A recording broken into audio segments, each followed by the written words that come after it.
सुबह हुई। कुछ समय बाद उसी रास्ते से गांव में एक व्यक्ति जा रहा था। तभी शेर बोला, ओ भाई, ओ भाई। वह व्यक्ति शेर को पिंजड़े में देखकर डर गया। शेर को काफी तेज भूख लगी थी। नमस्कार मित्रों, आज हम आपके लिए एक प्रेरक प्रसंग लेकर उपस्थित हैं। आज का प्रसंग है शेर और व्यक्ति। मित्रों, एक गांव था। उस गांव के रास्ते में बहुत घना जंगल था। जंगल घना होने के कारण तरह तरह के पशु पक्षी जंगल में रहते थे। एक शेर भी रहता था। शेर कभी कभी गांव में घुसकर काफी तहलका मचाता था। इसी वजह से गांव वाले जंगल के रास्ते में एक पिंजड़ा रख दिए थे। रात हुई, सभी अपने अपने घरों के अंदर हो गए। गांव शांत हो गई। तभी शेर उसी रास्ते से गांव की ओर जा रहा था। रास्ते में लगा पिंजड़ा उसके पैर में फंसा और भारी शरीर होने के कारण शेर पिंजड़े में बंद हो गया। अब वह उस पिंजड़े में बुरी तरह से फंस चुका था। काफी कोशिश करने के बावजूद भी वह वहां से नहीं निकल पाया। पूरी रात शेर पिंजड़े में ही कैद रहा। सुबह हुई। कुछ समय बाद उसी रास्ते से गांव में एक व्यक्ति जा रहा था। तभी शेर बोला, ओ भाई, ओ भाई। वह व्यक्ति शेर को पिंजड़े में देखकर डर गया। शेर को काफी तेज भूख लगी थी। शेर ने उस व्यक्ति से कहा, मेरी सहायता करो, मुझे बहुत तेज प्यास लगी है, कृपया कुछ पानी पिला दो। व्यक्ति बोला, नहीं नहीं, मैं तुम्हारी सहायता नहीं कर सकता। तुम एक मांसाहारी जीव हो। अगर मुझे ही अपना शिकार बना लिए तो? शेर बोला, नहीं भाई, मैं ऐसा नहीं करूँगा। शेर की लाचारी देखकर उस व्यक्ति को शेर पर दया आ गई और वह बगल के तालाब से पानी ले आया और शेर को पानी पिलाया। शेर पानी पी लिया। उसके बाद फिर से उस व्यक्ति से बोला, प्यास तो बुझ गई, अब पूरी रात से भूखा हूँ, कुछ खाने को दे दो ना। उस व्यक्ति ने शेर के भोजन की व्यवस्था की और कहीं कहीं से उसका भोजन ले आया। शेर ने भोजन भी किया। शेर ने फिर से आवाज लगाई, ओ भले इंसान, मैं इस पिंजड़े में बुरी तरह से फंस चुका हूँ, कृपा करके इस पिंजड़े से मुझे आजाद करा दो।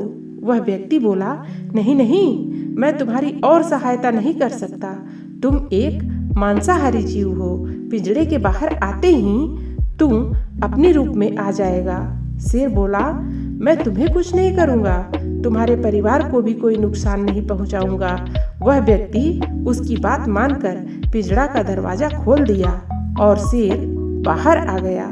शेर बाहर आते ही पहले चैन की सांस ली और बोला, मेरी अभी तक भूख मिटी नहीं है और भोजन भी सामने है, सो भोजन तलाशने की भी जरूरत नहीं है।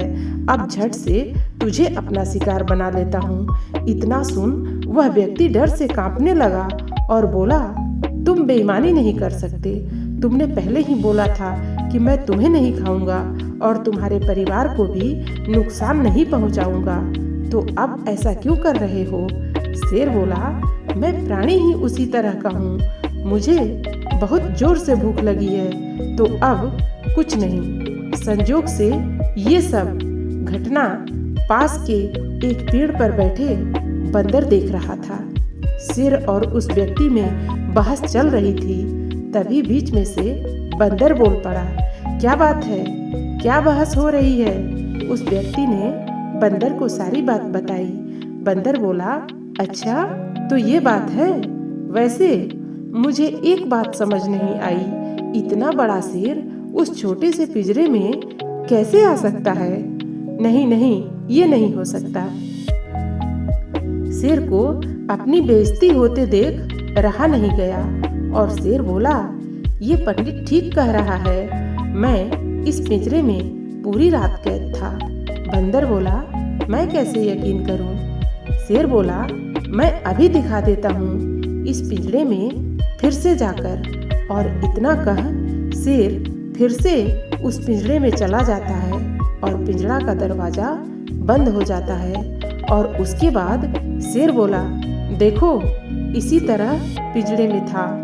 बंदर उस व्यक्ति से बोला, अब देख क्या रहे हो, तुरंत अपनी जान बचाकर भाग लो। और पंडित वहाँ से भाग जाता है। शेर फिर से पिंजरे में कैद हो जाता है। मित्रों, इस कहानी से हमें यह शिक्षा मिलती है कि कभी भी किसी की मदद करें तो सोच समझ कर करें। विश्वास उसी पर करें जो सचमुच में विश्वास करने लायक हो।